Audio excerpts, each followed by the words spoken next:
tuned in to The Andrew Lawton Show. So what exactly is going on here? Why has this relationship, which when Harper was prime minister was quite a strong one between Canada and India, soured and cooled so much? I want to bring into the show here Professor Vivek Dehejia, who is a professor with Carleton University and joins me now. Professor, good to talk to you. Thanks for coming on today. Hi, Andrew. Great to be on the show. So let's just first off talk about whether this is something that we can squarely lay at Trudeau, because it seems like there has been a night and day difference between the Canada-India relationship when Harper was there versus when Trudeau was there. But has there been some context that's not related to this change in power that I'm missing? Well, I think that is the crucial difference. Canada-India relations really reached a high point when Stephen Harper and Mr. Modi were both in power in their respective countries. That was only about a year or so, I guess, of overlap. But for various reasons, and I've written about this, Harper and Modi had a real rapport. They had a real camaraderie. They're both sort of grassroots conservatives. They both had to sort of fight their way through the establishment to get to where they were. And Harper also courted Modi assiduously. Even when he was chief minister of Gujarat, he set up a trade office there. So he did everything to signal to India and to Modi that Canada took India seriously and wanted to partner with India in an important way. And we've gotten entirely the opposite signals from the current prime minister. He's always playing to the domestic diaspora. Let's face it, Sikh Canadians have been loyal Liberal voters, and they are concentrated in key ridings in Greater Toronto and Vancouver. So even though their total numbers may not seem large, they are consequential. And I think it's just honestly, shamelessly playing to the diaspora votes back home, back here in Canada. I know it's a very complicated issue to distill down into a generalization here, but when Trudeau is talking about, what that presenter I played the clip from is sort of denouncing as his comments on Khalistan, is that something that would be applicable to all Sikhs, or is there a division in Canada on where they stand on that issue? Oh, no, certainly there is. No one would suggest, and I'm not suggesting that all Sikh Canadians support Khalistan. We don't really have any accurate data on this. Obviously, no one is going to fess up that, hey, I support, India being broken up and having a separate state for Sikhs. But we do know that there is at least a significant minority, vocal minority of Sikh extremists who are strong supporters of Khalistan. They took out a big parade a few months ago, which portrayed the killing of Mrs. Gandhi, the prime minister in 1984. She was assassinated by two of her Sikh bodyguards, and that float appeared to, I did not see that float, but from all reports appeared to glorify that. It said revenge. There was a sign saying revenge behind it.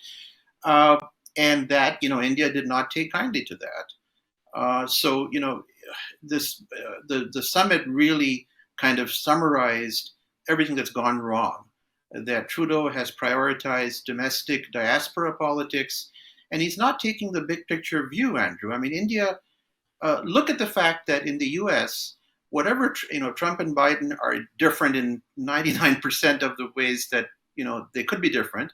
But in one important way, the turn towards India, Biden has kept to the Trump playbook. Biden, although, he's very much progressive on the left and so on, different from Trump, different from Modi, had a big state visit for Modi this past summer. He spoke to Congress for the second time, sort of really, gave him the red carpet treatment. And, in return, Trudeau skipping the leaders' dinner was in very poor taste. That honestly, his presence there was so minuscule, was so minor, that he ought to have just Zoomed in, had a Zoom call, would have saved us all some money as taxpayers, and saved himself the grief of being stuck there for 2 nights on the ground. When he talks about, the right to freedom of protest, and again, that News X clip I found was quite interesting in bringing up the Freedom Convoy and just the way that, Indian people would look at Justin Trudeau's treatment of Canadian protesters in that. And I don't want to draw a false equivalence, but when he makes those comments, it is very much like he's meddling in India's domestic politics, is it not? Well, that's how it was seen, Andrew. In India, the External Affairs Ministry was very stern, saying, look, we don't comment on your internal politics in Canada. Please don't meddle with what they're doing. And, there is a certain irony, a certain hypocrisy, a double standard. So, for the context, there were protesters jamming up the highways leading to Delhi for almost a year, for months on end, protesting farm reforms, which were, would have been good for the economy. And the government in India did not crack down on them. And in fact, they finally caved into some of the farmers' demands. Now, these were mostly Sikh Punjabis. And so when, India gets this talking to from Trudeau, and then 2 years later, Trudeau cracks down hard using draconian emergency powers, never used, except by his father, except in wartime, on peaceful protests after 2 weeks or so, in the nation's capital. That contrast was very striking, and people didn't fail to see that difference, that he was kind of preaching, you've got to reach out to the protesters, talk to them, something that he didn't do himself. So that was very dissonant and very jarring for lots of people. I never want to, let one person speak for an entire country. I mean, whenever Canadian conservatives have seen, people in the Indian press comment on Trudeau, they all love the clips. And I mean, I don't know if that's an accurate representation of where Indian discourse is. For example, like someone in India could take a clip of my show and say, look at what Canadians are saying. But, I would, as much as I would love to speak for the country, I don't. But I'm curious in this case, how much those comments that we hear are speaking for a pretty broad sentiment. Well, I think they are. And what's really sad here also, Andrew, is that Trudeau actually had a very popular image in India when he came to power. He was young, he was charismatic, he seemed to really resonate with young people all over the world. He was in the news, he was sort of the new exciting kid on the block. And so people were willing to embrace him, as an interesting new Canadian leader, young and maybe bringing a fresh approach. But all of that really evaporated in 2018 with that disastrous visit. I saw the package that you started with, which was really more like a Bollywood trunk show than it was a state visit. Nothing was accomplished, and there was gaffe after gaffe.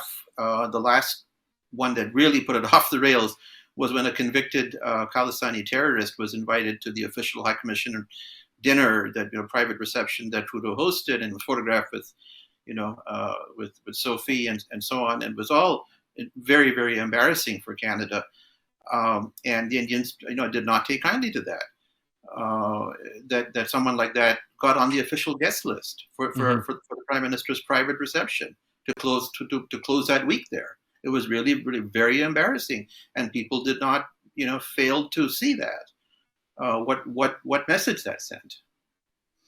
Yeah, and I would also add, I mean, it's impossible to live up to the level of incompetence and blundering on that particular trip. I mean, this one has been a cakewalk compared to that, although, throwing in airplane malfunctions was, a nice little feather in the cap here. But the one interesting aspect of this, and you mentioned the diaspora earlier, Canada and India are linked more than a lot of other countries in terms of population. And for example, like I've talked to so many people that literally just live their lives between the two countries because they've got families there, people that are going to weddings back and forth. If you've ever gotten on a plane at Pearson next to the flight that's going from Toronto to Delhi, you'll notice just how many people there are there that are very linked between these two countries. And, the one thing I've gotten the sense of is that a lot of Indian Canadians keep very close ties to India because they have family there. Maybe they still have work commitments there.